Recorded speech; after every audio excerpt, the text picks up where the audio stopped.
Alhamdulillah kita telah berkumpul kembali di pertemuan kedua kita. Minggu lalu kita telah berkumpul. Itu minggu kemarin kita berkumpul mengenai proyek P5 kita, menentukan tema dan membentuk tim.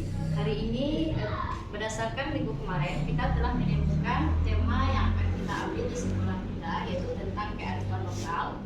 Dari fase A, fase B, fase C itu sama kearifan lokal, cuma nanti tema per fasenya kita bedakan.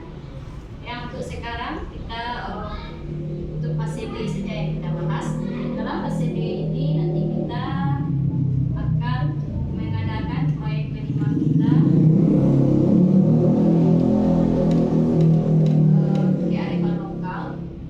Judulnya yaitu belajar berkebun cabai.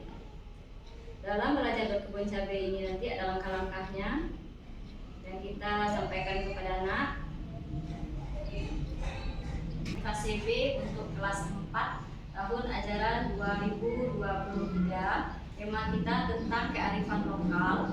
Topik temanya kearifan lokal, topiknya belajar berkebun cabai. Itu proyek profil semuanya di dalam topik kita dalam belajar berkebun cabai. Ini ada elemennya.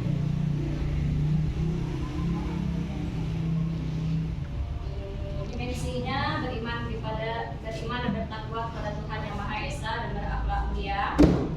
Dan gotong royong, beriman bertakwa kepada Tuhan Yang Maha Esa dan berakhlak mulia. Elemennya adalah akhlak terhadap alam. Subelemennya menjaga lingkungan alam sekitar, memahami keterhubungan ekosistem bumi. Akhir fasenya terbiasa memahami tindakan-tindakan yang ramah dan tidak ramah lingkungan serta membiasakan diri untuk berperilaku ramah lingkungan. Yang kedua, memahami keterhubungan antara suatu ciptaan dengan ciptaan Tuhan yang lainnya. Kalau dalam dimensi bergotong royong, elemennya kolaborasi, subelemennya kerjasama, menampilkan tindakan yang sesuai dengan harapan dan tujuan kelompok. Subelemen yang kedua, komunikasi untuk mencapai tujuan bersama. Akhir fase, memahami informasi yang disampaikan, dapat pikiran, perasaan, dan perhatian orang lain yang menyampaikan informasi secara akurat. Tema kearifan lokal ini untuk fase B, yang pertama kita lihat dulu alurnya. Alurnya ada yang pertama pengenalan. Pengenalan itu ada aktivitas pengenalan, berarti nanti selama aktivitas pengenalan itu kita akan melakukan alokasi waktunya selama 3 jam. 3 jam pertemuan. Dalam aktivitas pertama yaitu pengenalan proyek, kita kenalkan kepada peserta didik kita. Siswa menghadiri pertemuan. Baik Ibu-ibu semuanya, apakah ada yang mau kita diskusikan atau ada yang mau ditanyakan? Dipersilakan. Ya, Bu Wid, silakan. Terima kasih sebelumnya Bu Nora. Ibu, kan kita mau mengadakan proyek P5 dengan menanam cabai. Ya. Kemudian bagaimana tanah untuk wilayahnya? Apakah anak-anak yang bawa dari rumah? Kemudian bibitnya dari mana? Baik, terima kasih Bu Wid telah mendapatkan pertanyaan. Baik Bu-ibu semuanya, bagaimana menurut kita bersamanya yang bagusnya? Bagaimana kita menyediakan tanah karena ruangan sekolah kita, lingkungan sekolah kita kecil, rasanya tidak bisa kita menanam langsung. Berarti kita harus menyediakan beberapa media untuk menanamnya nantinya. Bagaimana bagusnya, Bu? Mohon maaf sebelumnya Bu Nora. Ya, Bagaimana kan seperti yang kita tahu lingkungan sekolah kita ini keterbatasan lahannya, Bu Nora. Bagaimana kalau tanahnya memang dibawa anak langsung dari rumah, bisa juga menggunakan plastik bekas seperti plastik minyak. Iya. Mungkin seperti itu ya Bu Vera, Iya. atau ada masukan lain Bu Vera? Bagusnya emang plastik minyak. Mungkin plastik minyak itu banyak tersedia di rumah, bekas-bekas dibeli oleh orang tuanya. Kemudian bagusnya plastik bekas minyak. Pertama yaitu aktivitas pengenalan proyek. Jamnya pertemuan kita 3 jam pertemuan. Yang kedua, aktivitas kedua kita yang kedua, asesmen diagnostik. Itu selama 3 jam pertemuan juga. Aktivitas ketiga kita,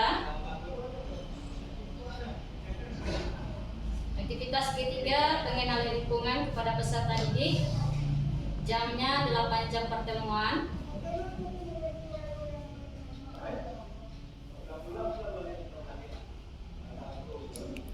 Yang ketiga, pengenalan lingkungan kepada peserta didik. Nih. Pengenalan yang kedua, aksi yang keempat, asesmen formatif. Jamnya 5 jam pertemuan. Aktivitas yang kelima, pengenalan bagian tanaman dan fungsinya kepada peserta didik selama 8 jam pertemuan. Nanti kan kita bahas di sini materinya, bagaimana bagian-bagian tanaman dan fungsinya kepada peserta didik kita.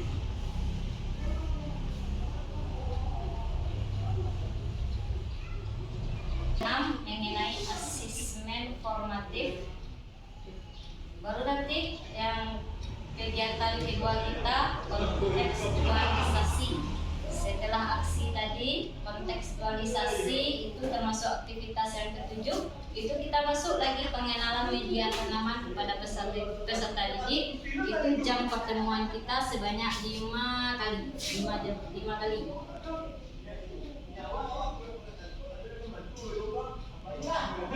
Aktivitas yang ke-8 kita, pengenalan cara menanam cabai. Aktivitas yang ke-9, praktek menanam cabai.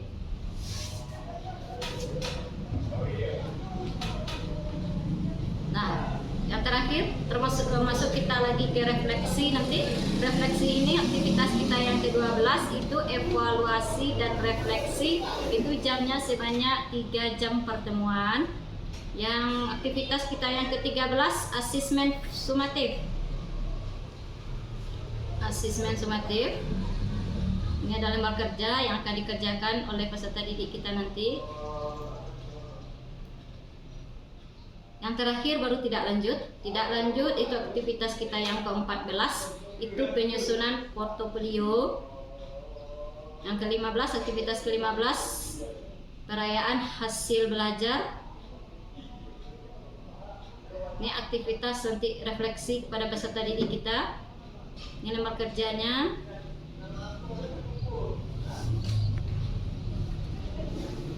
Nah, ini alur dari kegiatan kita tadi. Yang pertama tahap pengenalan, tahap konseptual, tahap aksi, 4 tahap refleksi, 5 tahap tidak lanjut.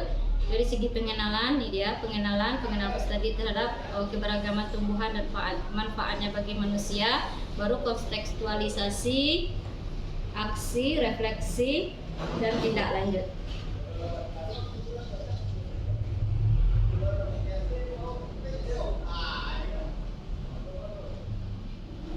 Ini rubrik penilaian. Sebagaimana rubrik penilaiannya adanya sub-elemen. Sub-elemennya itu ada beberapa bagiannya. Kategorinya ada mulai berkembang, sedang berkembang, berkembang sesuai harapan, dan sangat berkembang.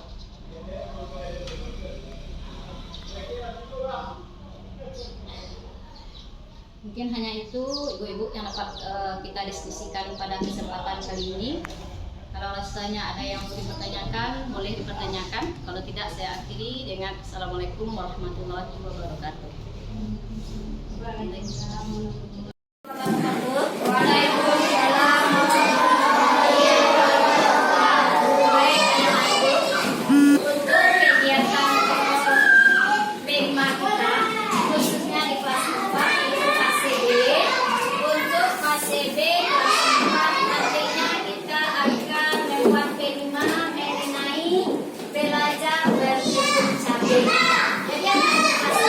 Jadi kita akan mempelajari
bagian tanamannya. Tanaman memiliki bagian-bagian tubuh seperti makhluk hidup yang lainnya sebagai contoh manusia yang memiliki kepala, tangan, kaki, dan lain-lainnya. Nah, ayo kita pelajari bagian-bagian tanaman di bawah ini. Ada nanti kita membahas tentang bagian batangnya, daunnya, apa lagi nak? Bunganya, akarnya, bijinya. Nah, di sini kita akan memahami satu persatu apa itu ciri-ciri tersebut. Yuk, kita lihat.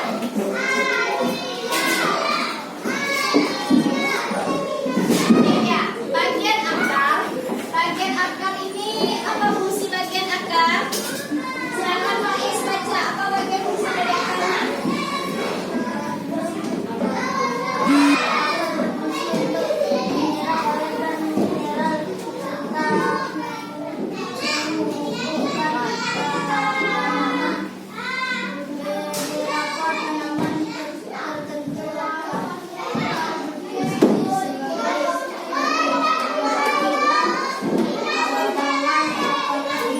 Nah, silakan bagus Faiz.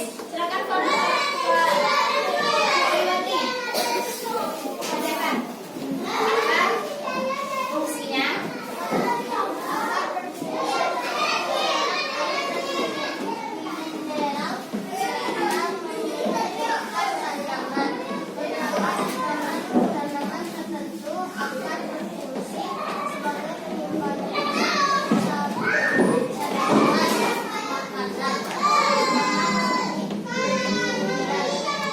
Ada juga yang berfungsi membantu penyerapan oksigen udara tanaman bakau.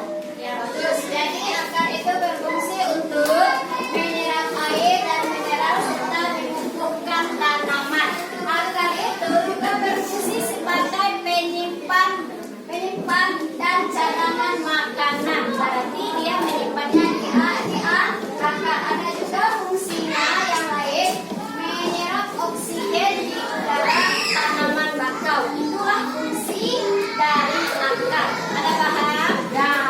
Itu fungsi dari akar. Lanjut. Fungsi dari batang. Coba baca anggur. Apa fungsi batangnya? Anggur silakan baca nak. Apa fungsi bagian batang? Batang berfungsi sebagai tempat munculnya daun, bunga, dan buah. Di samping itu, batang juga berfungsi untuk mengedarkan mineral dan air yang diserap akar, serta zat makanan hasil fotosintesis ke seluruh bagian tubuh. Nah, bagus. Nah, siapa lagi yang bisa? Coba baca Viola. Viola. Sebagai tempat munculnya daun, bunga, dan buah. Di samping itu, batang juga berfungsi mengedarkan mineral dan air yang diserap akar, serta zat makanan hasil fotosintesis ke seluruh bagian tubuh. Bagus. Ya. Jadi batang itu berfungsi sebagai tempat munculnya daun. Apa lagi nak? Bunga. Apa lagi? Buah. Nah, itu dia fungsi dari batang. Batang itu juga berfungsi untuk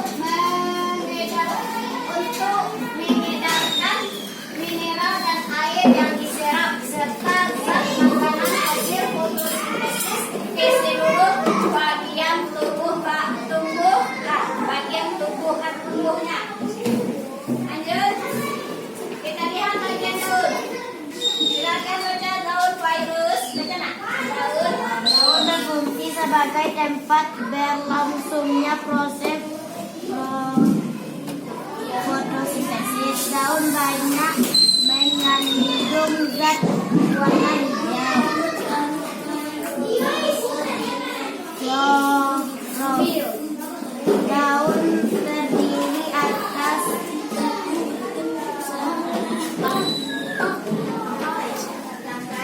tangkai, daun, dan Nah, lanjut nih ya. Bagian-bagian tanaman daun. Daun berfungsi sebagai tempat berlangsungnya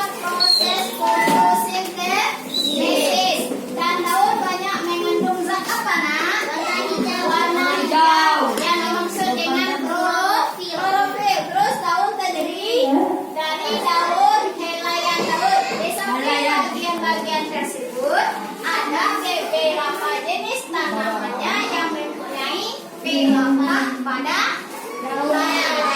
Ya, ini contoh daun. Nanti di apa? Contoh daun cabai. Di bagian tanamannya, fungsi bagian tanah bunga. Silakan lihat, Safia.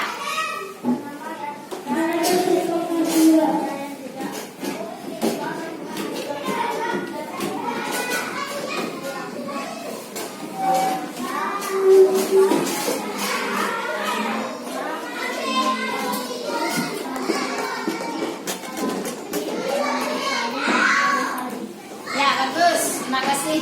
Nah, ini bagian bunganya, nak. Kalau bunga ini tanamannya yang memiliki bunga, ada yang tidak. Bunganya berfungsi sebagai alat perkembangan. Apa saja yang dikembangkan? Yang pertama adanya manggo, yang kedua apa? Pepalasari ininya, penangsari ini, pepala putih ini bagian, bangkai putih ini, bangkai di biji pada tanaman tersebut ini, ya ini merupakan tangkai bunga. Ini yang banyak ini, ya ini kelompok bunganya. Ini ya ini sasa. Inilah bagian dari bunga. Ada tahap daun. Lanjut lagi ke bijinya. Apa fungsi biji? Nah, baik siapa lagi? Oh, dibantu Haji.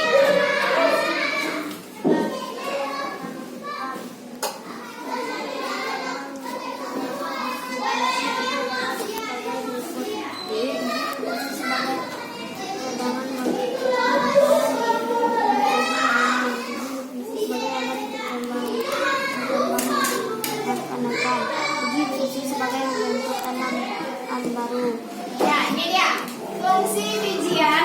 Nah, ada yang biji. Biji itu fungsi bagi tanaman memiliki beberapa fungsi. Ini fungsi biji. Apa fungsi biji yang pertama? Biji berfungsi sebagai cadangan makanan. Ya, sebagai cadangan makanan pada tanaman. Yang kedua apa biji berfungsi sebagai ya, biji berfungsi sebagai alat berkembang. Yang ketiga, biji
P5 itu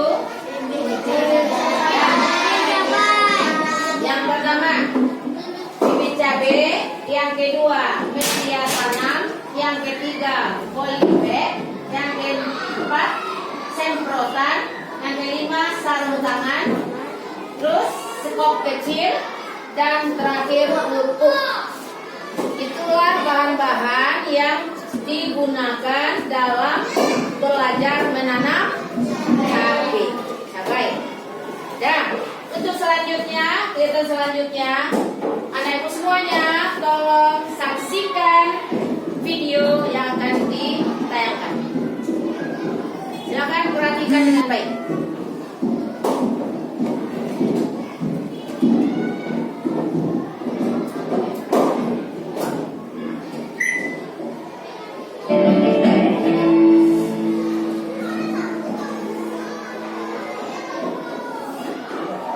Kita lakukan dalam budidaya tanaman cabai, terutama yang ditanam dalam polybag. Namun sebagian daripada 5 yang akan saya bahas nanti ini juga bisa diterapkan untuk tanaman cabai yang ditanam di dalam pekarangan atau sama dengan cara perawatan tanaman cabai yang ada di pekarangan. Apa saja itu? Yang pertama adalah tentang media tanam. Media tanam ini biasanya teman-teman menggunakan tanah yang dicampur dengan menggunakan pupuk kandang atau bisa juga menggunakan kompos. Sedangkan tipsnya adalah jangan terlalu banyak pupuk kandangnya atau lebih banyak pupuk kandangnya daripada tanahnya. Intinya tidak boleh lebih banyak pupuknya daripada tanahnya. Kenapa? Karena tanaman atau tumbuh-tumbuhan itu adalah tumbuh di dalam media tanah, bukan di dalam pupuk. Sedangkan kompos atau pupuk kandang itu kan sebagai pupuk untuk pemberian nutrisi terhadap tanaman. Jadi kalau kita dalam mengisi polybagnya ini lebih banyak pupuk kandangnya atau bahkan komposnya daripada tanahnya, ini akan membuat tanaman cabai tidak bisa bertahan lama di dalam polybag ini. Yang pertama. Kemudian yang kedua, ini adalah tentang pengisian polybag. Dalam pengisian polybag, usahakan jangan terlalu padat dan sebaliknya terlalu kropos atau terlalu menggelondong. Kalau terlalu padat, maka akar tanaman ini akan kesulitan untuk merambat dan menyerap nutrisi yang kita berikan. Kalau terlalu lembek atau terlalu menggelondong, maka tanaman tidak akan kokoh sehingga mudah goyang dan pertumbuhannya menjadi terganggu. Oke, itu yang kedua. Kemudian yang ketiga, ini adalah pengendalian hama. Ini sama, baik itu tanaman cabai yang ada di pekarangan maupun ditanam di dalam polybag. Intinya sebelum tanaman terserang oleh hama, itu harus kita lakukan pencegahan. Kemudian yang keempat, ini hanya khusus yang di polybag. Kalau tanaman yang ada di dalam pekarangan itu beda lagi, namun juga hampir sama. Jika ditanam di dalam polybag, maka kita harus menambahkan lubang yang ada di badan polybag seperti ini. Sebenarnya polybagnya sudah disediakan lubang untuk pembuangan air agar tidak terlalu lembab. Namun ketika musim hujan ini akan kurang karena terlalu banyak air yang masuk ke dalam polybag, sehingga lubang yang disediakan ini tidak mampu untuk menguras air yang ada di dalam polybag, sehingga tanahnya akan menjadi lembab dan kelembapan tanah ini akan memicu cendawan patogen yang akan mengganggu pertumbuhan tanaman, seperti halnya layu fusarium, penyakit antraknosa, dan lain sebagainya.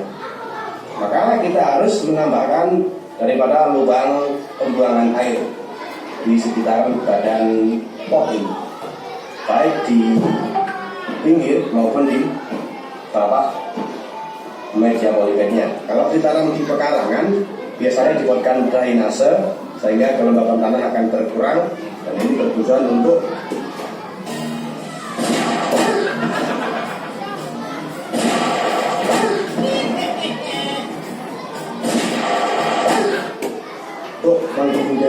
hindauan patogen yang menyebabkan hama penyakit pada tanaman cabai kita.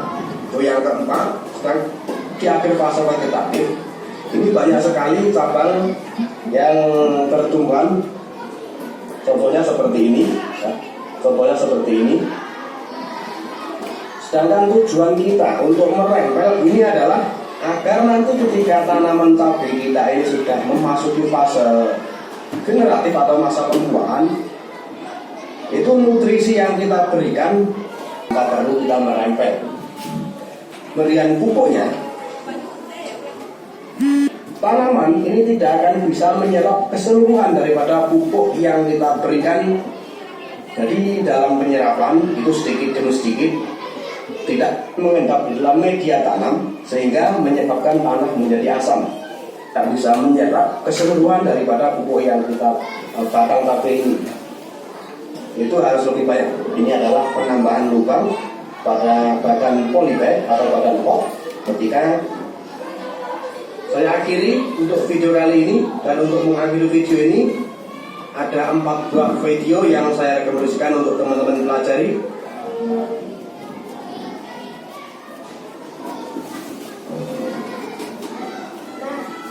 Nah, ibu semuanya sudah menyaksikan video cara menanam cabai. Itulah pengenalan tentang cara menanam cabai. Ya, untuk hari ini kita cukupkan sampai di situ. Kegiatan kelimanya sudah dengan bacakan. Assalamualaikum warahmatullahi wabarakatuh. Waalaikumsalam warahmatullahi wabarakatuh.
dan tindak lanjut dari kegiatan P5 kita selama 1 semester yang telah kita laksanakan kemarin. Mulai dari apa? Mulai dari kontekstual di awal dulu, penyampaian materi, pengenalan, penyampaian materi sampai aksi sudah kita kerjakan semuanya. Nah, sekarang kita refleksi bagaimana kegiatan P5 kita selama ini berlangsung. Ada paham? Baik. Sekarang anak-anak ibu bagikan kertas refleksinya. Nanti setelah ibu bagikan baru ibu kasih petunjuk cara mengerjakannya. Ada dengar?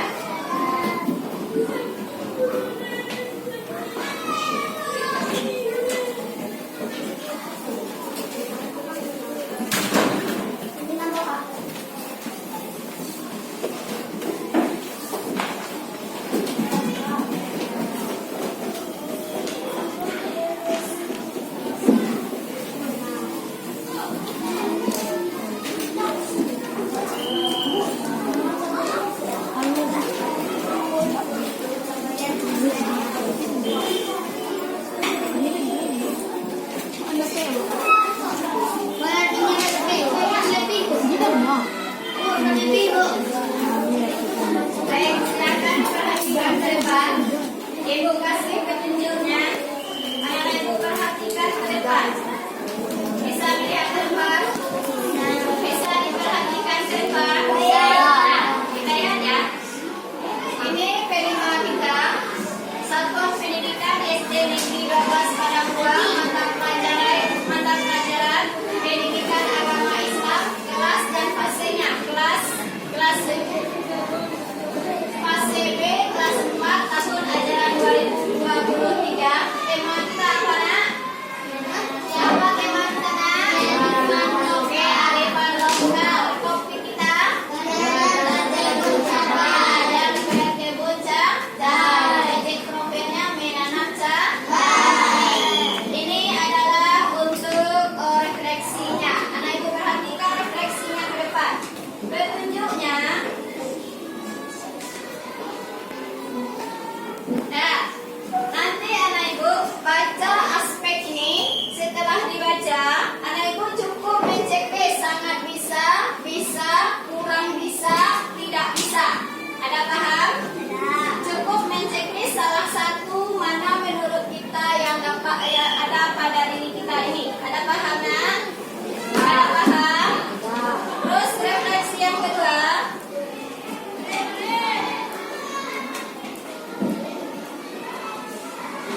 Refleksi kedua dia. Nah, ini refleksi kedua. Tuliskan pada masing-masing kotak di bawah ini hal-hal yang telah kalian dapatkan selama aktivitas proyek. Nah, yang pertama sekarang aku menjadi tahu tentang apa? Tulis di sini ya. Tentang apa kita tahu setelah kita mempelajari P5. Yang kedua, sekarang aku jadi bisa melakukan apa? Silakan ditulis di sini. Yang ketiganya, ini yang ketiga. Dari proyek ini aku paling suka pada bagian apa kita suka dalam kegiatan P5 kita kemarin. Yang terakhir, pengalaman baru apa yang aku dapati ketika melaksanakan kegiatan P5.